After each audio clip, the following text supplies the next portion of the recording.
Anxiety is there because it wants you to survive.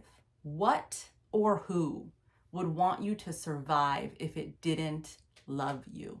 So actually, this part of you, this anxious part, is a very loving part.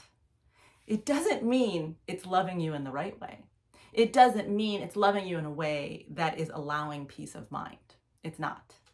But it is not the villain either. This video is for you if you're tired of letting anxiety rule your life. Hi, I'm Maury Fontanez, Intuitive Life and Leadership Guide, and my purpose is to remind you that you have all of the answers you seek within you, that it is time to return to self-trust so you can live a life that is full of fulfillment and freedom.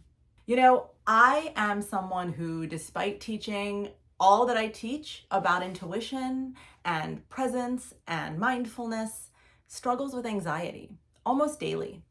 And I have learned so much about anxiety through my own experiences and from my clients who work with me on reestablishing self-trust amidst the noise that anxiety creates. So today, I want to give you a few tools that have been life-changing for me and my clients when it comes to dealing with anxiety and learning how to turn the volume down on this constant, noisy inner voice so that you can hear the part of you that is full of wisdom and grounded direction for your life. The most important thing that I have come to understand and learn about anxiety, it actually really changed the way that I thought about this voice. When anxious thought is present, what it is doing is attempting to protect you from future sadness, from future disappointment. But in the doing of that, it is constantly keeping you in the energy, in the thought of the disappointing thing that might happen.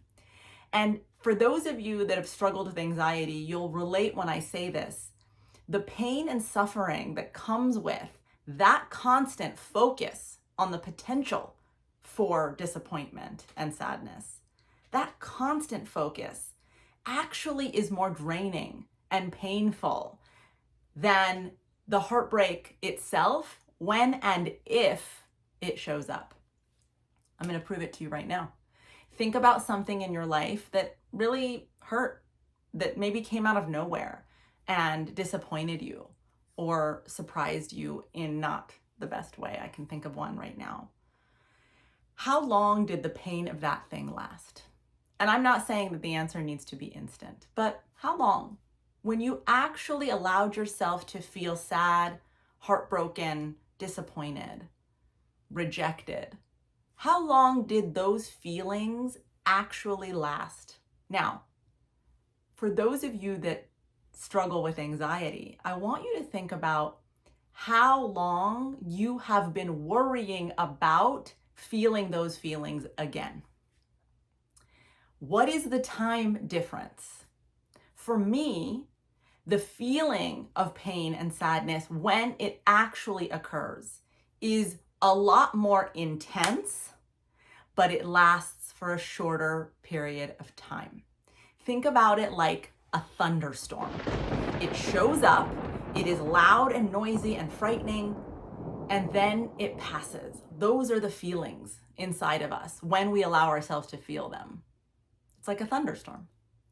But anxiety is like a constant cloudy day every single day. So it's not as intense, that is true, but it lasts so much longer. Now, the reason I'm spending so much time on this is because your ability to trust yourself is the antidote to this anxious voice. And here's how.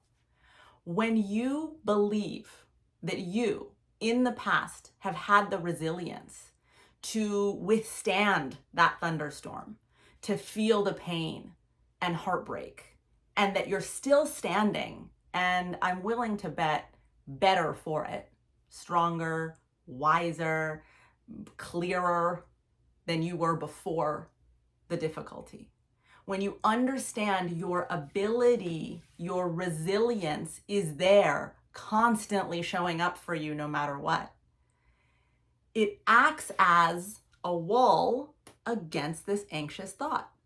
Because if the anxious thought is saying, you better worry about potentially being disappointed and heartbroken, the self-trust voice says, I know that if that happens, I can be resilient and grow from it, which then makes this voice a little less necessary. Think about how this voice now is like, oh, well, what am I trying to prepare you for then? Self-trust isn't just about trusting the answers within, although that is a big part of what we're talking about here every week. Self-trust is also about trusting the parts of you that are strong and resilient. I really want you to take a minute, if you use these videos interactively, like I'm hoping that you do, to pause this video and list, just on a notebook or a journal, 2 or 3 times in your life where you demonstrated your resilience, where life came at you hard and fast, and you are still standing, even better for that lesson. Pause the video and try. This is so important because you're going to hear this reoccurring in the work that you do with me. Evidence is so critical for our brains to believe us. I did a video last week on belief, and belief is the core of everything we create, but our brains need to agree. That's how belief happens. And evidence allows our brains to believe that what we're saying is true. So when you go looking in your lifetime for examples of your own strength and resilience, better yet, when you're able to find how those examples have made you stronger and better, then you are creating a pathway in your mind, a neural pathway, as scientists call it, that tells your brain, I am capable of handling this. And that neural pathway acts as a wall against the looping anxiety thought. So that's the greatest tool I can give you. It is that evidence of your own resilience and that evidence that you can withstand the heartbreak so you don't have to keep rehearsing it. But now here's the second thing. I want you to think about the anxious thoughts that play in your mind. How long have they been present? Can you think of a time when you didn't think this way? For me, they've been around long enough that it's hard to remember a time where anxiety wasn't there. Now, this is important because when you examine this voice, when you examine these looping thoughts, you get to ask this second important question. How often have those anxious thoughts, those predictive thoughts of future disappointment, been accurate?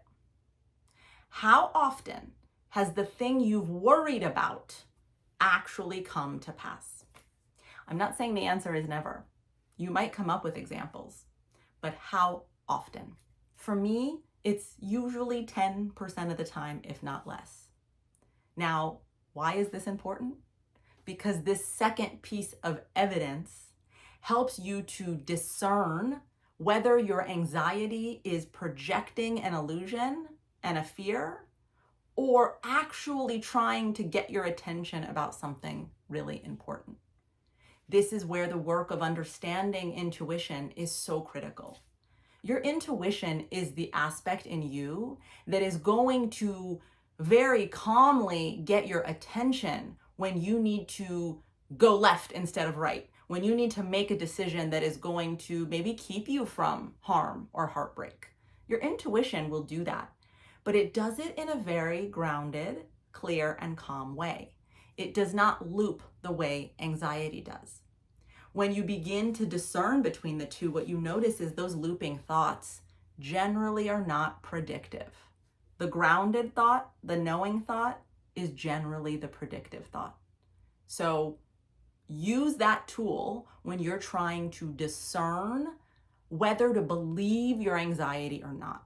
We suffer when we believe the anxiety. I want to say that again. We suffer when we believe the anxiety. But when you become awake to the fact that your anxiety is projecting an illusion, not a truth, then you get to decide to look at the other side of the spectrum, which is the intuitive, grounded, calm, knowing self. So being very aware of what the anxiety feels like is so helpful in this discernment. But then asking yourself, how often has this part of me, the looping self, been correct, been predictive? And again, I'm willing to bet that's a really low percentage. Here's the third thing that's really important as you begin to shift your relationship with anxiety through radical self-trust. And that is compassion. Sometimes we want to villainize the parts of us that cause us to suffer. And I just told you that believing your anxious thoughts are what cause suffering. So the black and white solution is to then decide that this part of you is bad. I want you to understand something really important. Anxiety is there because it wants you to survive. It is a survival strategy. Now, what or who would want you to survive if it didn't love you? So actually, this part of you, this anxious part, is a very loving part. It doesn't mean it's loving you in the right way. It doesn't mean it's loving you in a way that is allowing peace of mind. It's not. But it is not the villain either. And this is really important because when we vilify parts of ourselves, those parts of ourselves experience shame. And when we experience shame, we can often double down. Think about an example of someone you know, or your dog, your child, anyone, that when you come at them or you see them experiencing shame, when it is about pointing the finger and telling them they're bad or wrong, how do they react? Is it with total openness? No, usually it is defensive, or they'll shut down and contract. The part of you that is anxious is no different. So when you shame it, it is going to either contract, which does not mean it gets quieter. It means it gets more afraid. And the more afraid your anxious part gets, the louder it becomes. Or it's going to get defensive. Guess what happens when anxiety becomes defense? That's where that mean inner critic comes in. That's where that voice shows up to tell you all the ways that you are bad. Because anxiety is trying to still protect you and therefore itself. So be really careful in this work as we're looking at all parts of us with deep intuitive knowing, to not shame the parts that cause suffering. How can you have compassion for this part of you? I want you to, if you want to do this with me right now, please do. Close your eyes for a minute. Take a deep breath in and exhale. I want you to visualize someone that you love with all of you. I want you to see their face right now in front of you. See the way that they feel about you and you feel about them, and let yourself smile. And now I want you to imagine someone yelling at them all the ways that they are wrong and bad and harmful. How do you feel?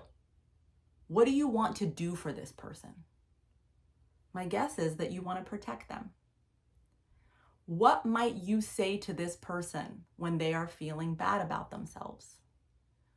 What kind of compassion might you show? This is the tone of voice and language and energy I want you to use with your anxious self. So it might look something like this, and this is what I do. Hey, my love, I know you're trying to protect me, but this constant looping thought is causing me to be more hurt than it is helpful. Loving. Because here's the thing, and the very last point I want to leave you with. I once went to Bali on an amazing trip where I got to teach intuition at a workshop. And on my day off, I got to go see a really well-renowned healer. And we went to this beautiful home that was built almost into the jungle. And we sat and we waited for him. And he finally called me in, and I went and sat across from him. And he took one look at me and he said, "Your mind is very noisy." And I said, "Yes." And he said, "These are the words to never forget. The solution is never in the worry." And when he said it, it was as if someone was pulling me back through every single scene of my life, allowing me to see that I never found the solution when I was worrying about the thing.